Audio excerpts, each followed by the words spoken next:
Welcome back to GDIW TV, and we're continuing our conversation. So yesterday on Digger Talks, we had an interesting gentleman who described himself as a failed techpreneur, and I'm interested in having this conversation with her because I'm wondering how he's been able to translate failure into success. And so if you want to know, this conversation will be of interest to you. So welcome, Kweku Anane Date. Sorry, Kweku Date Anane Appiah. From Bright Ants.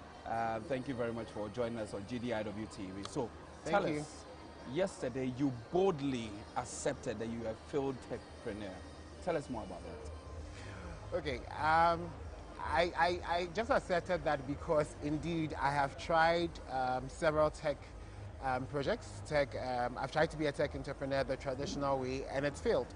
And I thought that it was very important to have these conversations about failure because nobody comes out to tell that story. Everybody shares very glamorous stories about how they raised XYZ funding and then they're doing awesome things, and it's almost as if, what's wrong with you? So I thought that, okay, under such auspices and such an environment, it was important for me to share my story of failure, but not just of the failure, but how I have reconscientized and reinterpreted that word or that feeling to myself. So yes, in the times when I failed, both the 2 or 3 things I started, I thought I really was a failure, but I had to sit back and evaluate again a lot of things and realize that failure is actually a good thing if you look at it from a different perspective. So that's why I thought that I should share that. What were some of the most important things for you, important lessons out of your failed mission, and how has it translated into a success one for your business? Before we talk about Bright Ants. Okay, so to talk about what I learned, I need to talk about what happened. Okay. So the first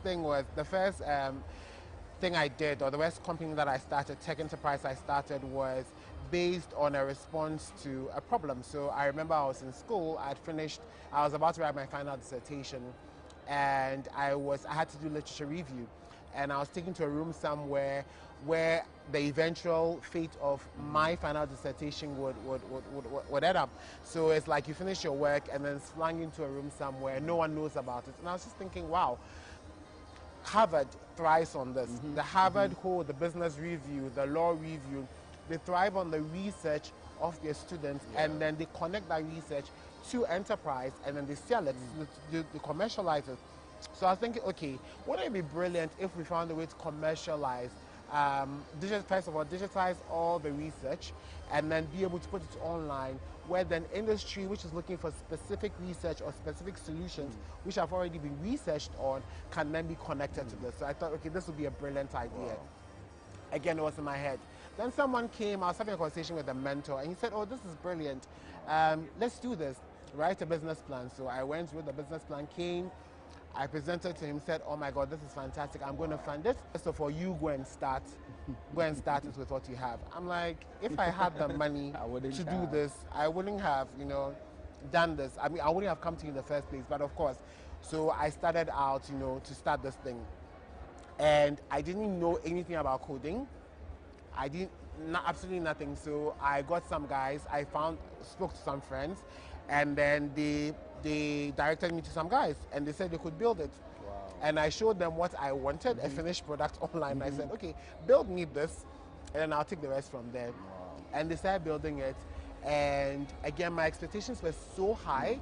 I didn't understand anything about like scrumming or even starting from basic and then growing and being agile. So it's like they did the basic version of what they could do, which was still not good enough. But I was just pissed, and I'm like, this is not it. This is terrible. I'm not doing this again, And they're like, oh, we can do more. Just bring us more money. So I sunk more and more money into it, and they kept on giving the same old, terrible product. In the end, when the money was finished and I was broke, they went away. So then I sat there. I didn't have a product in my mind, what I wanted, and I was broke. So I'm like, okay, this is a failed initiative. Then the second time around, someone who had met me the first time on the first project, there was an aspect of it which was on career guidance, digitizing career guidance and counseling. And the person said, if you ever decide to do this, let me know, I'll fund it. And so 7 years later, I'm like, okay, I'm ready to do this. I spoke with a friend who decided to invest into it. And so we went to see the man, and he said, oh yeah, I'll invest into it. Back and forth, back and forth, back and forth. Now I'm calling him, he's not picking up his phone. So in conclusion, what I learned from this is, first of all, the idea and the vision may be big, but you literally need to start small. I mean, when Facebook started, I remember I was in school at that time, and I remember hearing about it and thinking, what the heck is this? Yeah. I mean, this will never get anywhere. Yeah. But look at where Facebook Then there was is now. High Five, there was Pen Pal. There was High Five, there was all of those things. But look at how it started, look at where it's gotten to now. I think for me, I was looking at a perfect finished product rather than looking at scrumming it out. Okay, what is the basic form of this that I can start with? And how can I, all the big features that I dream about, that I see, how can I bring it down to the basic form and then start with that? And that was one key lesson that I learned. The second thing that I learned is that when an investor in Ghana tells you that they will do something, take it with a pinch of salt. Because people tell you they'll fund something, and then you're following up and they don't. So now, when you tell me you want to do something, I'm pinning you down there. What do you mean by this? Let's be clear about it. Exactly. Can I get you to sign something to it? Right? Like, I want specifics. Because I can't live I remember one of the second time, when the person said, oh, it's going to happen, I went home and I told my wife, babe, we've made it. I mean, we're going to be millionaires. But you call the guy, he's not picking up your phone. You meet him in public and it's like a weird thing that is happening, and I'm like, but if you can't do this, just say no to me, you know.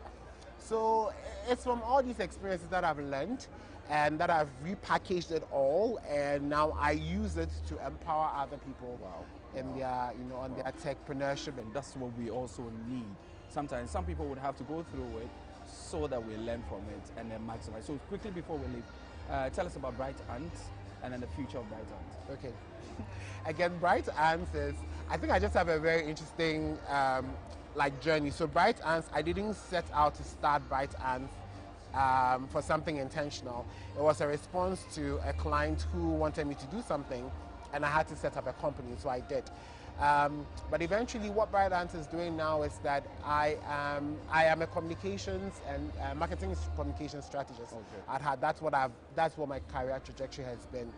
So what I'm using Bright Ants to do is to be able to offer similar services to tech companies, which is what I'm currently doing, and then also speak to and empower SMEs who are in the tech space on how to do things and do things rightly. Because sometimes people enter into the tech space or they build tech products, forgetting that really and truly what you're doing is quintessentially running a business where you need to be able to understand the market, where the market is at now, and be able to connect your product to the market. And sometimes there's a huge misfit in there. So I come in to help, you know, show people, okay, you can use this, you can use that, that's the way, the route to market, to be able to make sure that your innovation, your tech innovation, reaches the right audience and you're able to profit from it.